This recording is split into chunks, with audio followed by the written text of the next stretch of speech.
Welcome everybody to this afternoon's session. This afternoon, we've got a great panel together to talk about energy, climate, and the carbon revolution.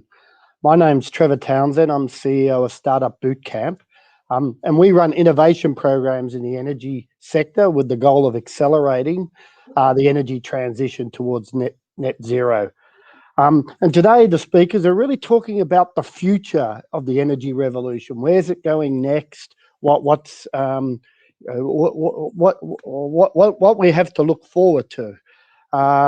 We've had a little bit of a change around with the speakers, and we're going to go first with Leigh Kennedy from NERA.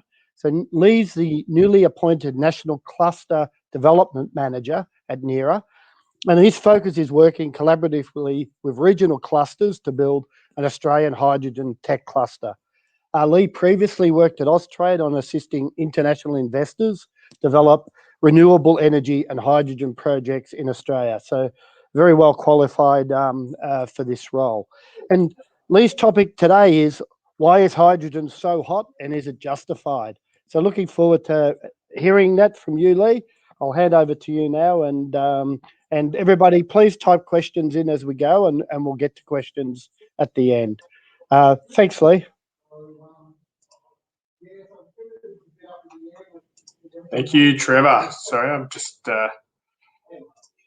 getting the production up. So thank you. So Leigh Kennedy from NERA, and it's quite apt, is why is hydrogen so hot?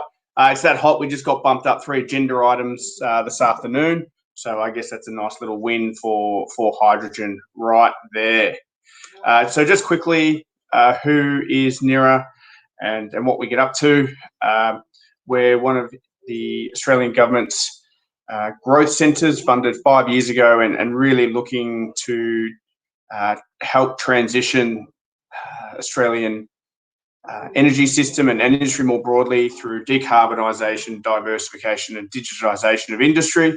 And you can see some of the programs that NERA is running to help that along.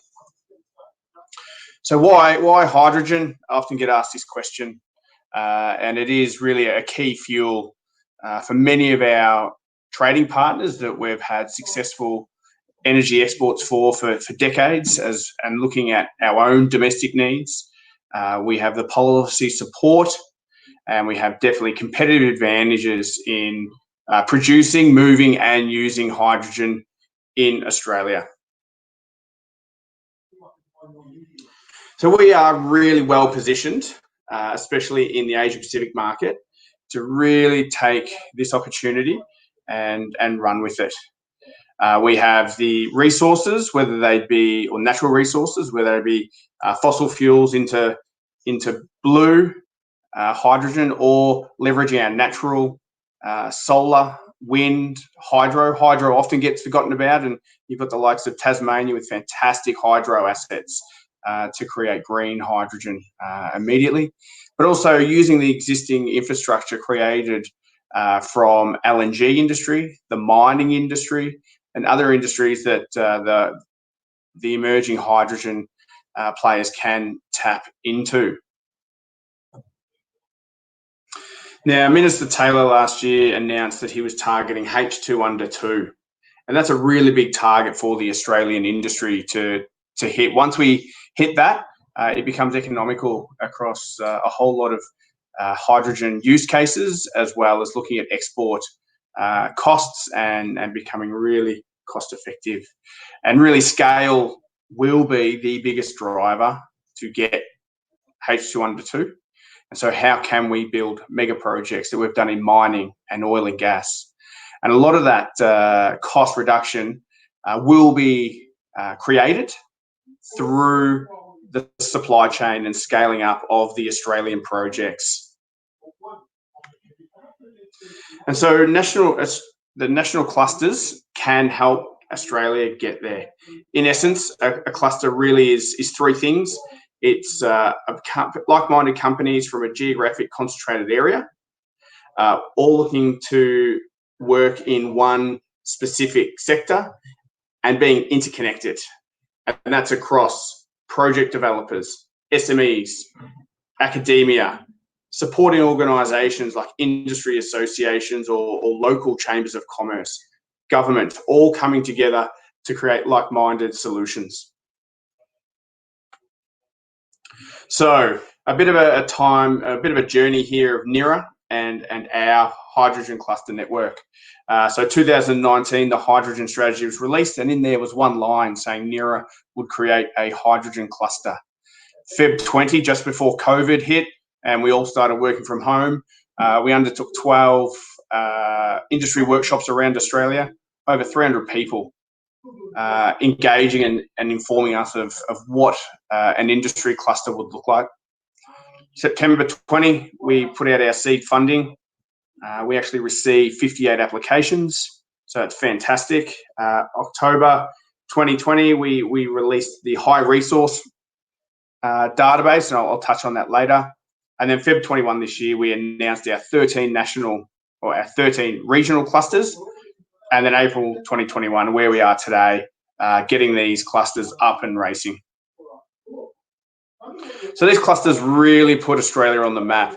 Through our announcement on Feb 1, we had international media from Taiwan, all the major Australian mainstream media, plus industry, digital and social. We also had over 4 states and territories come out in support of the clusters. So it's fantastic to see so much support from around Australia and abroad. So more about the actual clusters, 13 from around Australia. As you can see, the organisation, that's, I think, really important for an audience like what we have today, Victorian Cleantech cluster. 71% of companies inside the national technology clusters are from industry. So they're just like yourselves. And it's great to see some of those other bodies in there supporting the development of the regional ecosystems. And it'd be no surprise some of those issues that they're looking to progress and build projects and solutions around. So here are our 13 clusters, the red dots, and the blue dots are really just to highlight where some of Australia's large-scale hydrogen projects are being built. So just to see where they overlap and where we do have opportunities. Every state and territory jurisdiction has a cluster, which is fantastic, and it really highlights the difference of say the Mallee compared to Canberra, but also the similarities of Gippsland being an export hub along the lines of Newcastle, as well as Karratha and Geelong for that. And most people forget that Geelong has a fantastic infrastructure down there through many years looking at refined products. So coming down to a granular level in Victoria, and again, connecting with the audience today, the 4 clusters that were funded. And I must say, the only reason we're able to fund 4 clusters is for the phenomenal support and collaboration we received and are continuing to engage with the Victorian government. And we're totally aligned with their own hydrogen strategy and their industry plan. So it's great to see the NERA with a national landscape and remit, working with individual states and territories to come together to build a cohesive national cluster network.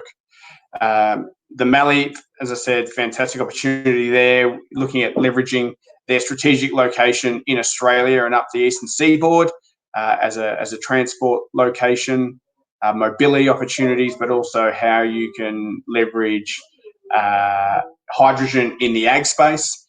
Gippsland, they've got a $500 million hydrogen project that is underway today. So, they're leaps and bounds ahead of many jurisdictions around Australia due to the investment of Australian and Japanese investors and governments down there. As I said, Greater Geelong and one very close to Trevor's heart. Fantastic, again, from Greater Geelong. So it's not just the city itself, but looking broader at the ag and farming opportunities. Also taking in some of the infrastructure that already exists there. Companies like Viva Energy, who really are looking to decarbonise and diversify as well.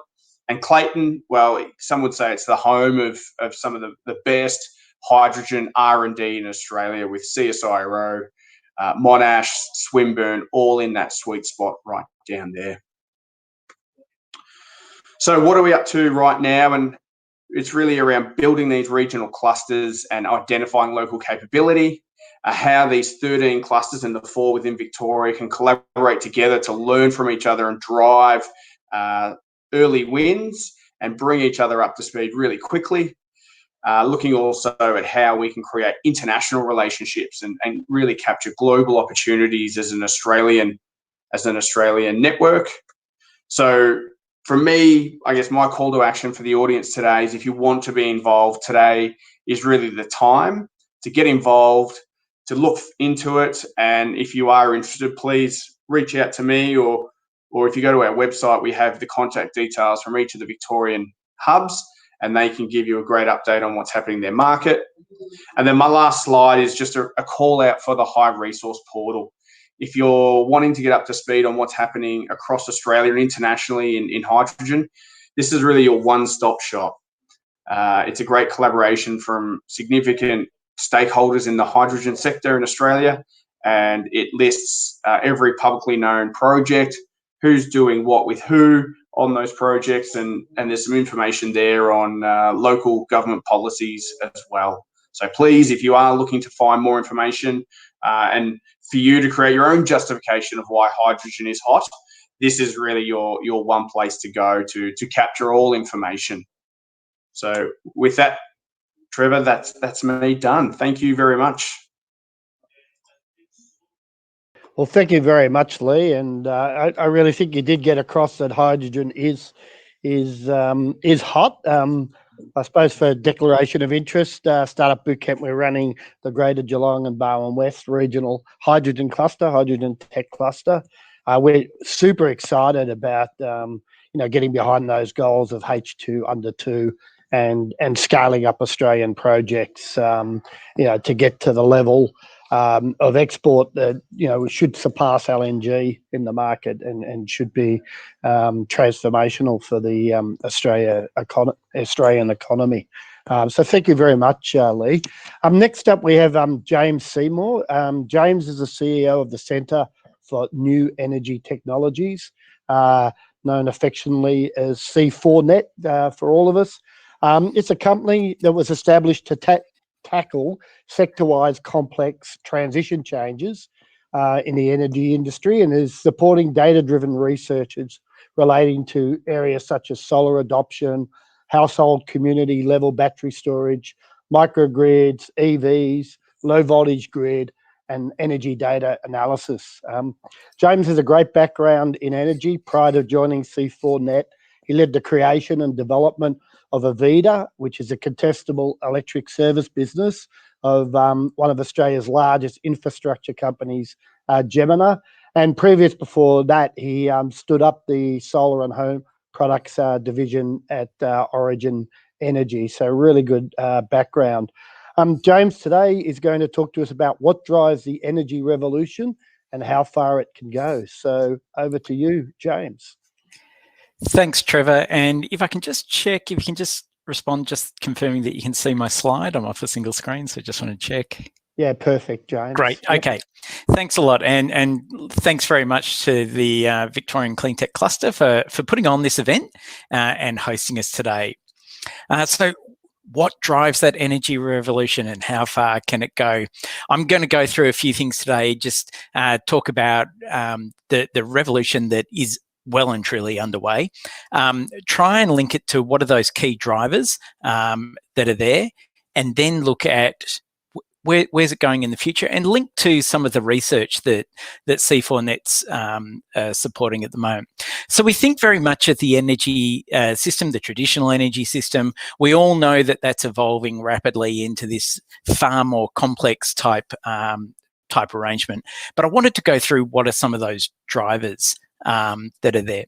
So if we think about the energy technologies and how they're advancing, there's some that you're seeing, feel and touch and everything today, which is, of course, your solar, your batteries, your EVs and everything that is starting to appear.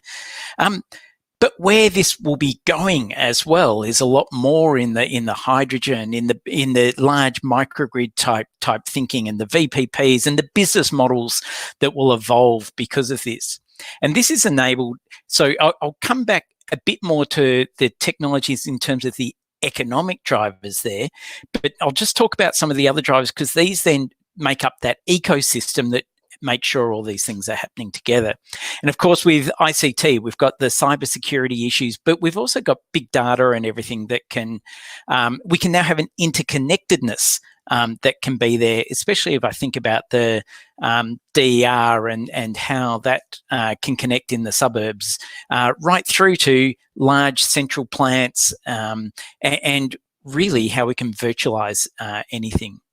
We've got very much the changing consumer preference. We only have to go back about 10 years ago, and there's virtually no consumer interaction in the Australian energy industry except for paying their electricity bills. And now, of course, with rooftop solar, they're major generators.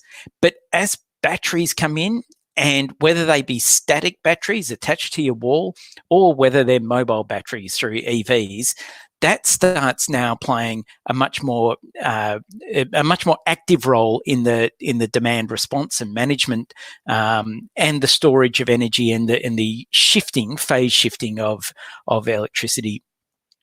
And of course, then there's policy and regulatory drivers. So we think about the sustainability, the decentralization that's happening, and also the way our market is actually set up and how that has to evolve. And then we think of the digitization and data as well. A lot of what I've just spoken about is enabled by big data and in the flows of that through. And what I'll go. I should just declare my bias straight away. C4Net really does focus in on that distribution level, the electricity distribution level in particular, and the low voltage distribution. Remember, you've got large scale transmission going into high voltage, coming into low voltage, and through to the consumer and behind their meter, and that's C4Net's area. So the rest of my conversation today will be around, we'll focus on those areas. If we think about across the value sector, so what I just talked about then, we've got a number of companies that have been around for a long, long time and played a really major role in how the sector has shaped. But if we think about recent additions, we've had quite a bit at the two ends of the spectrum. The centralised generation, we've had a number of new participants come in. And that opens up a whole lot more opportunities for different people to play at that area. But also we've seen some retail innovation and a lot of innovation down at the consumer and behind the meter end, because that's been enabled by those technology changes that we spoke about before. We are also seeing the two-way flow now of that data. So not only is that, have we got the participation of the DER behind the meter, distributed energy resources happening there. Of course, we've got the data that then flows back to the distribution. We can actually play a role in informing that grid, in actually stabilizing that grid to whoever the operator is. And of course, across the value chain, the digitization opportunity enables us to actually break down some of those silos that are there, that sit between the various elements of the value chain. Some of those are rigid barriers, as in locked in by the market regulations that sit there, and how we overcome those or how they evolve will be interesting, because the complexity has now grown a lot. If we think about the challenge before of dealing with trying to stabilize a grid, dealing with a few parties in terms of the generators, there's now a huge number of parties that are generators that are in there, and we're bringing in variable generation, and also changing consumer involvement in there. So that drives the complexity. Of course, many of us would just see that it drives the opportunity as well. My background's actually been in solar, and I joined the solar industry in 2004. And so I said I'd come back to those economic drivers. And what we have seen, there's something that is in trying to think how far can the this revolution go. It's uncapped, and that's because we work with learning curves, and learning curves are an economic phenomena that sit there within any industry. And when I joined the solar industry, we were around $5 US. I joined 2004, and we're around $5 a watt for a panel. So if we think of a monocrystalline or a polycrystalline panel, it was charged at that rate. Of course, so what the learning curve tells us is that for every doubling of the volume that is there, we see the cost of the unit come down by about 20%. And when I joined, prices were going up. And they went up for a little bit there because of a silicon shortage. But it really was a short-term aberration. And what we've seen is those price of panels come down. It was inconceivable at that stage that panels would be less than 50 cents a watt. And of course they are today. And that's where, and while I say inconceivable, it was also what we forecast. So it was that mindset of because we were actually manufacturing and trying to build a factory, and you had to think of how could that ride through this if the economic curve is right, and of course the learning curve is right. Now, what that means is that it's affordable for a lot more people to access solar electricity, and so we start, and that's a theme that I'll bring through. But of course, exactly the same is happening with batteries. The battery learning curve at the moment tends to be around 18%. It's not shown in it logarithmically there as the solar curve is, so it looks a bit different, but it's quite predictable where battery prices are going. And remember, that's not just happening in the energy industry. It's the same technology that is driving the devices that we use. It's the same technology that's driving electric vehicles, batteries in electric vehicles. And of course, that's driving quite a bit of change. We know that coal plants are retiring, but if you look on the right here, you'll see that actually there's been huge shifts in it's very small there, but huge shifts in how so the panel price has then translated through to much, much cheaper electricity that's delivered off it. And we can see down the bottom there, onshore wind and solar photovoltaics are the cheapest forms of electricity going into the system on an LCOE, or a levelized cost of electricity basis now. And so, of course, it's a rational response as to what's going in there. And where this will go, well, there's all sorts of forecasts as to depending on the pace at which you believe. But of course, the actual the time taken to get there may change, but the fundamental drivers of decarbonisation, decentralisation, and democratisation are well and truly on. It's just how long till we get to the various markers and the inflection points that are along there. I'm going quickly now because I've recognised just been asked to finish up within a couple of minutes. So what I will do is I'll just talk about Australia.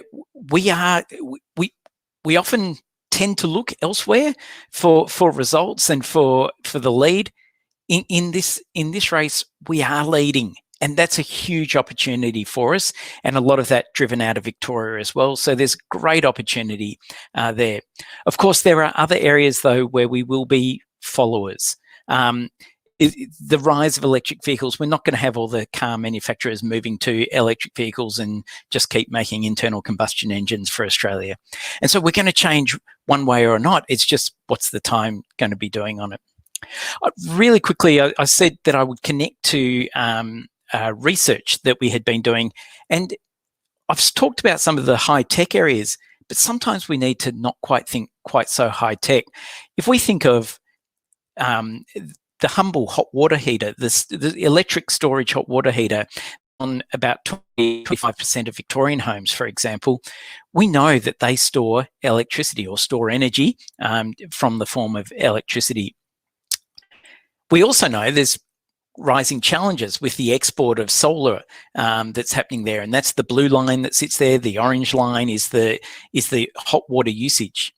But what that means is that we can actually solve a lot of that hot water usage if we utilise that solar electricity in the electric storage hot water heaters that we've got. And there's some challenges to it, but you can overcome these challenges. Really, what we've actually got there is we've got Victoria's biggest battery. We've got almost a gigawatt of battery just sitting there in the form of our electric storage hot water heaters.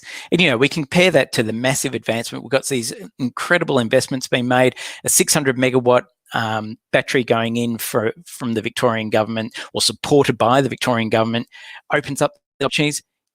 Some fairly low-tech opportunities as well.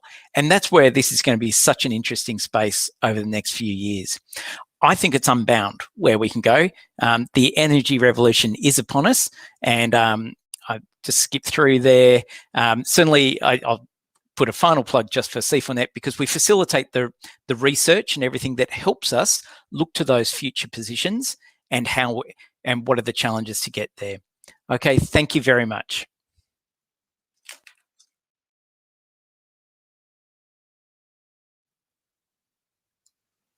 Oh, thank you, James. And I love that comment, the unbounded opportunity. As you know, I'm always one for opportunity. When we get to the panel discussion, I really think it's going to be interesting, transposing your learning curves and the economic and the learning curve with solar over what's happening with hydrogen, and get that discussion going, because I think we're seeing two parallel kind of changes that potentially going on at the same time, and really interested to explore a little bit more about what that means for consumers and speed of change and so forth. So we're looking forward to having you back for the panel shortly. Next up, we have Anna Freeman. Anna is Policy Director, Energy Generation at the Clean Energy Council, Australia's peak body for the renewable energy sector, and is responsible for leading policy and industry development for wind, large-scale solar and renewable hydrogen sectors. Anna has been deeply engaged in the energy and climate change policy issues for more than 15 years at both a national and state level, including working as Public Affairs Director for the Garno Climate Change Reviews in both 2007 and 2011. Anna's going to talk to us today about the future of solar and wind energy and the role of storage. So welcome, Anna, and over to you. Thanks very much, Trevor. Can you hear me? Perfectly, thank you. Fantastic. And we're having a few technical dilemmas behind the scenes earlier, and so I'm glad I've surmounted those. Now, when I was asked to speak, I was given a bit of a placeholder topic, which is fine. The future of solar and wind energy and the role of storage is definitely what I'm going to cover, but we do not have a lot of time. But I also really wanted to talk about the unstoppable momentum that we've got in the renewable energy transition at the moment. So anyway, thank you for the introduction, and may I just add my acknowledgement to the traditional owners of the lands on which we meet today. I'm on Wurundjeri country today.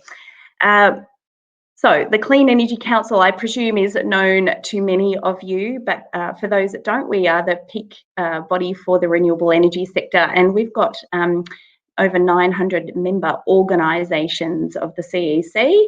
I predominantly represent the large-scale sector of the Clean Energy Council, but we have got a lot of other people that work on distributed energy. You'll be familiar with the fact that where we have a semi-regulatory role also in terms of accrediting installers and approving products, and we've also got an approved solar retailers program that's very successful and growing rapidly. So there's been a lot of growth, and just as a bit of an indicator of just how much the transition has accelerated, when I started at the CEC in 2017, I think we had around 300 members. So we've got on the other side of 900 now, and it's just the growth in the sector has been remarkable.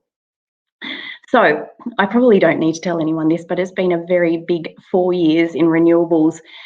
We have had an incredible amount of new generating capacity added, and is in the process of being added at the moment. This is a bit of a snapshot of the amount of projects that have been commissioned or are under construction or are financially committed. That's as at late last year. So over 10 gigawatts, $19 billion of investment. And I think what's really clear when you think about this, all of the growth is in renewables.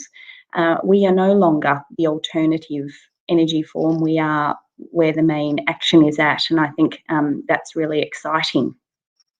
And we've come a long way in a very short period of time. So the boom really sort of began in 2017, and we have grown tremendously since then. And if you consider that that first 17% there was really sort of the hydro already in the system and a small amount of wind, but so we have added a lot in a very short period of time.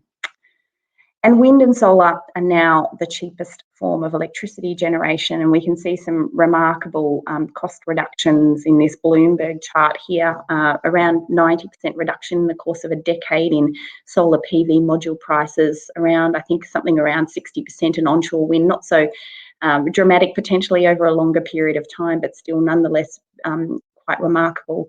But also the winner at the moment, really what's really exciting is the battery storage prices, which have really come down by around 75% in the last 5 or 6 years. So that's an incredible achievement, and that is changing the role that renewable energy can play in the NEM and within Australia's power system.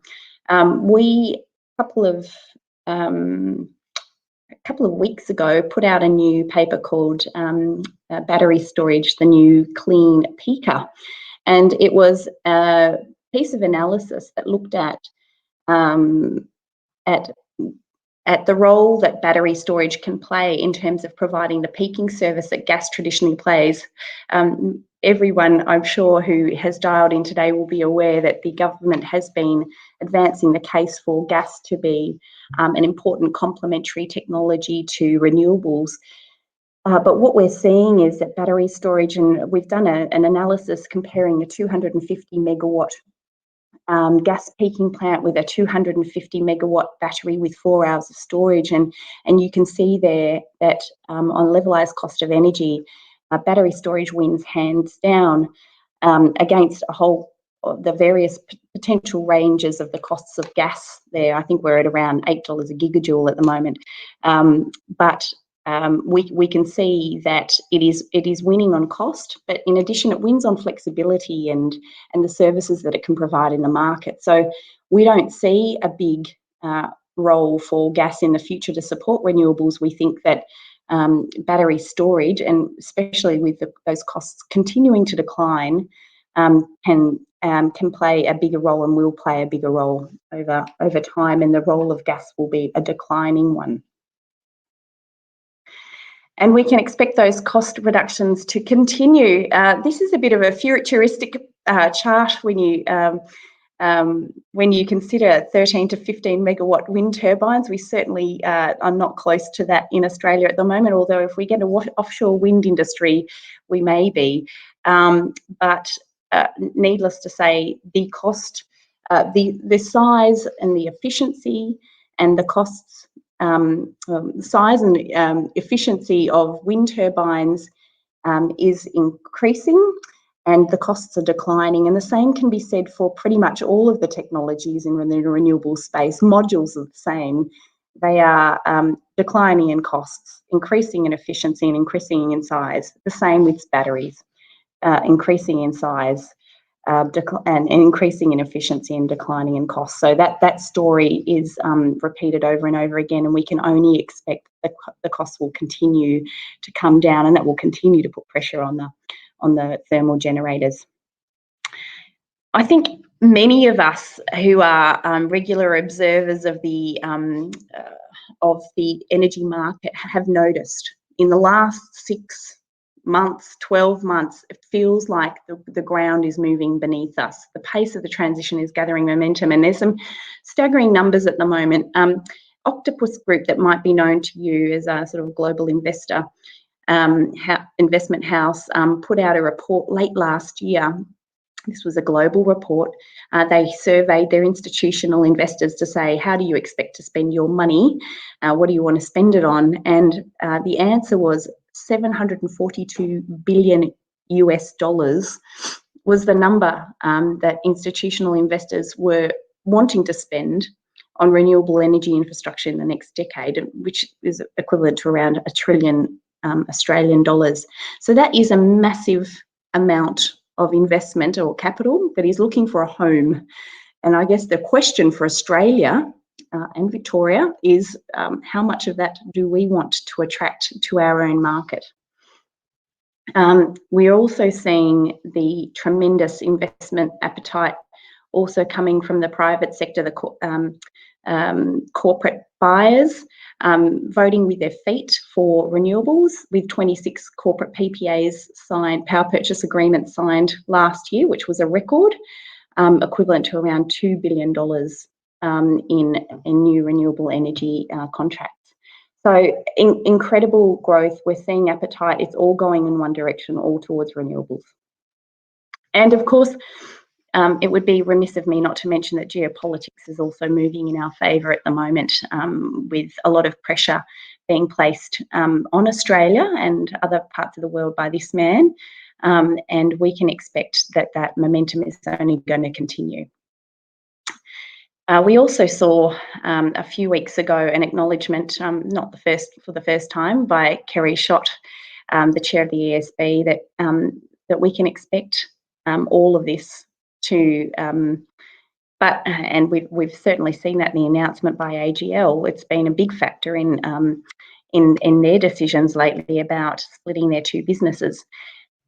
But there is increasing pressure on our thermal generators in terms of being able to cover their costs with the influx of renewables, and we can expect that that transition will only continue to increase in pace.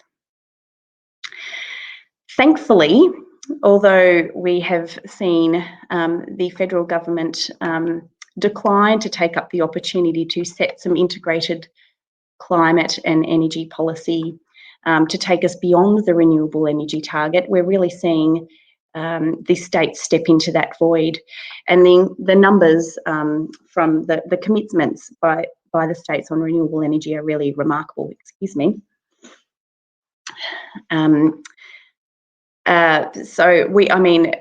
Tasmania's 200% target by 2040 is really astounding. And what's also interesting is that you see some of these strongest commitments are actually coming from the side of politics that has traditionally been its strongest opponent. So we're seeing the states really take up that leadership role. There are quite a number of challenges though, and any presentation I give at the moment needs to acknowledge those. We have unstoppable momentum. The outlook in the medium to long term is very strong, but there are some really big short-term challenges. The number one issue and concern and headache for our CEOs of our renewable energy companies is grid connections. We famously have not kept pace with the need for investment in the networks to accommodate the clean energy investment, and we are paying the price for that now, and that really is giving investors pause for thought in the Australian market. There are lots of important reforms that are afoot at the moment, and they will make a difference, but we have started too late and we are paying the price for that now. So grid connection, investment in the transmission network are really sort of top of mind for our members at the moment. We're also seeing unpredictable and unhelpful government interventions that really confuse the nature of what we need the private sector to do. And we are calling on our federal and state governments to really let the national electricity market do the work, do the job that it was designed for, and not unnecessarily confuse matters by suggesting that they will build power stations of their own, because that will only deter private investment. As I mentioned, the medium to long-term outlook, however, is bright. And this is a slide from Professor Ken Baldwin at ANU, who may be known to some of you, about just how big the opportunity is for Australia. We can't stop at just the domestic effort of transitioning our NEM. We're about a quarter or almost a third of the way through that now, but that's just the beginning of the story. The opportunities are far greater, and it's important, and there's a real task for us as an industry also to communicate just how big that is, and what an impact low emissions, low energy prices can do and have for making Australia the locus for energy intensive manufacturing in the world. So this study by Professor Baldwin, Ken Baldwin, suggested that if we were to replace Australia's 3 largest exports, iron ore, thermal coal and natural gas, and take a clean energy approach to these, iron ore, we possibly wouldn't be exporting that. We would probably be exporting green steel. Thermal coal, potentially instead of exporting coal, we might be exporting clean electrons, and a sun cable project is an example of that. And natural gas, potentially with cheap electricity, could instead be renewable hydrogen that we'd be exporting. So it would have a radical change on our terms of trade, and it'd be a task that's around 20 times the size of our domestic market. So incredible opportunities for us. But the trick to that is that we really do need to continue to drive down the cost of electricity. And as mentioned before, with the challenges that we face, that's not easy at the moment. We are already facing very low prices, but we need to get lower if we are to embrace those opportunities. So this is some work that was presented late last year by ARENA, which talks about the cost stacks for hydrogen. And now you can see I've circled there in red electricity costs at the moment. We're looking at around $45 to $55 per megawatt hour. If we are to make the government's commitment or aspirational target of H2 under 2, or hydrogen, renewable hydrogen for $2 or less per kilo, we are going, excuse me, inherited my daughter's cold. We will be looking at needing to halve the cost of electricity down to around $23 a megawatt hour. Now that is a tough ask. It is a particularly tough ask when we have a very uncertain investment environment. So long-term stable investment indicators and settings for industry will be an enormous help for industry to invest efficiently without and reduce their risk premiums. And also the investment in transmission will be critical in order for us to be able to hit those targets. It'll also be helped by technological improvements, and so we need to continue to invest in research and development, and significantly increase our government spending on new potential areas, including hydrogen and other emerging technologies in the renewable energy space. So I'll leave it there. Thank you for having me today, and I'll hand back over to you, Trevor.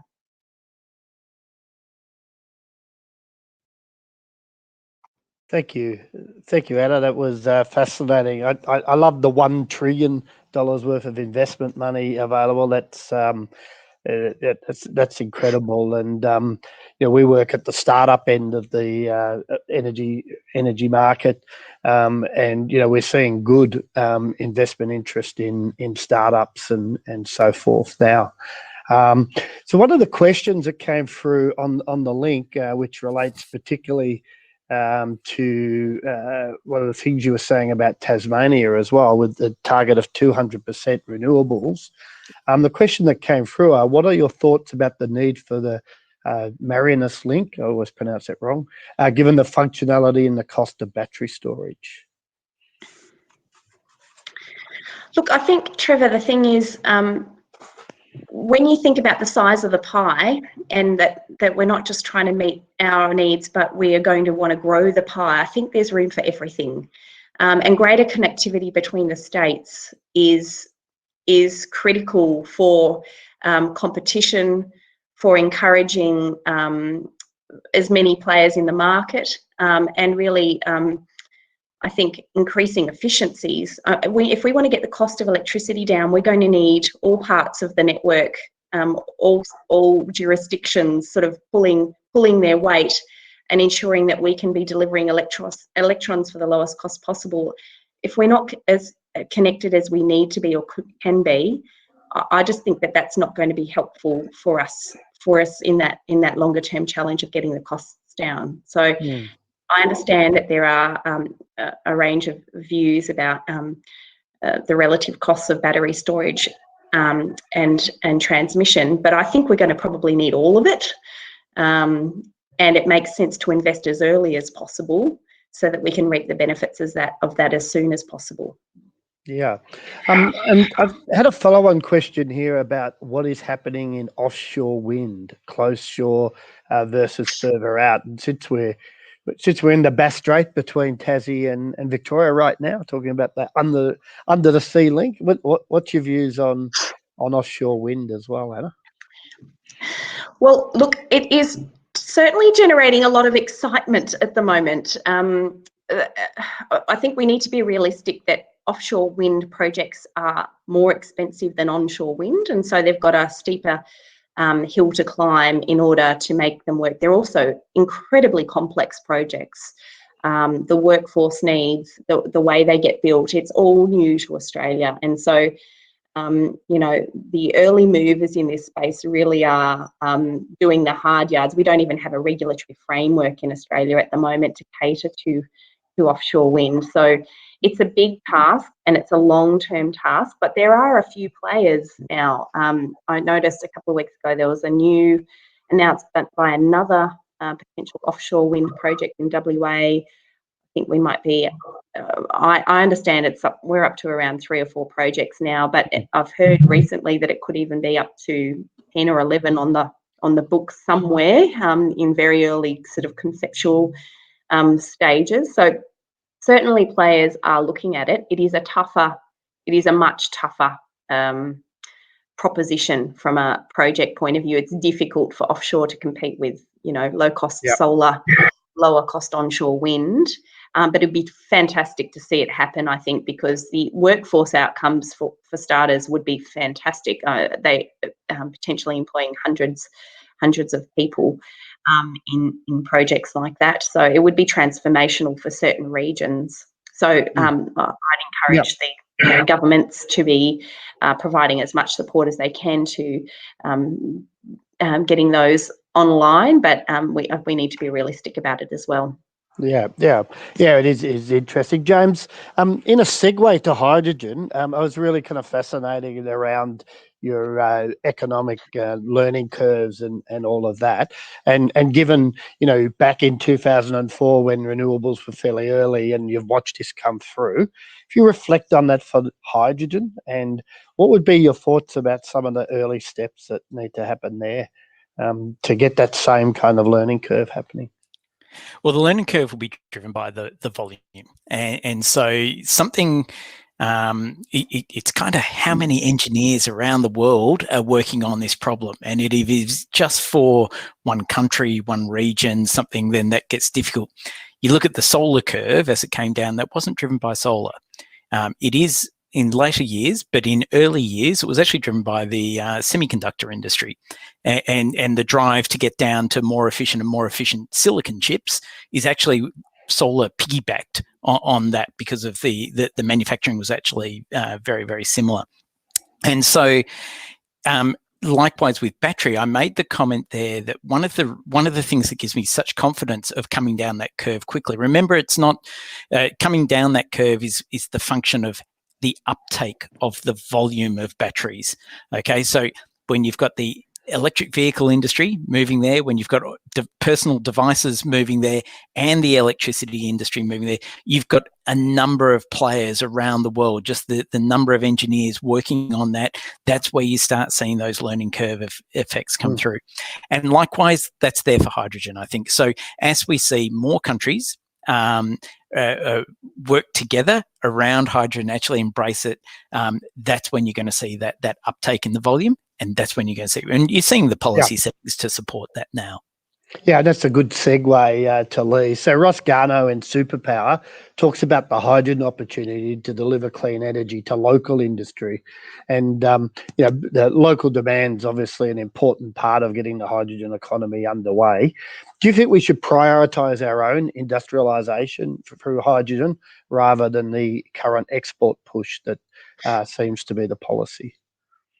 Yeah, it's a really good question, and it's one going back in my Austrade days where we'd be speaking to clients and you get captured by the export opportunity, large scale. Let's build them in the Pilbara, square kilometres, and investors from all around the world come here, and it's like, oh, but I really need to get a domestic project up to show the world that I can actually do something tangible and gain those efficiencies, and to James's point, get those learnings, create efficiencies, build better products, build better projects, and then go large. So I think it's not a if or, but it's a sequencing, and it will depend on who the partners are in project consortia. So we can see what's happening in Japan and Korea with their hydrogen strategies and wanting to decarbonize.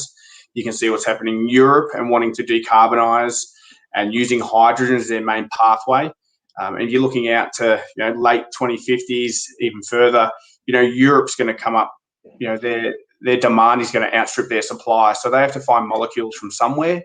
So for me, it will be a different journey for each of the industry partners. But you can even see the origins and the big end of town here are looking at domestic opportunities, and most people look at Asian Renewable Hub and think, wow, what a fantastic export opportunity. But if you look, they've got multiple gigawatts of their product going back into domestic opportunities. So it's not just export, but it's this hub mentality of how you can capture domestic and export opportunities at the same time and create that ecosystem around potential export hubs. Yeah, thanks, Leigh. So with that, we'll wrap up. The question we're always asking ourselves is, are we moving fast enough? Is the speed of change what we would hope to get towards our net zero goals? And I think what you heard from Anna, James and Leigh today is there's a lot going on. You could even potentially say the speed of change is a little bit too fast for the economy to absorb it, and for people and consumers to understand that change. But obviously this change is radically important, fundamentally important, really, for the world and for the planet that we live in, and transformational for society as all these new energy solutions come into the market. So really thank you, Anna, James and Leigh, for sharing your optimism and your deep thought on the energy change for us today. And it's great to have you all on board. I've been asked just to let the listeners know that there's an Expo tab on the left-hand side, and we've got some fantastic Expo booths relevant to this session. These include the Energy Tech Hub, Selectronic Australia, Flowpack Solar, SR Portables and Alexum. And they've got people in there ready to meet you if you're interested in exploring those further. So a big thanks to the Victorian Cleantech Cluster for bringing this together, and enjoy the rest of the sessions, everybody. Thank you. Thanks, Trevor. Thanks, Trevor. Thanks.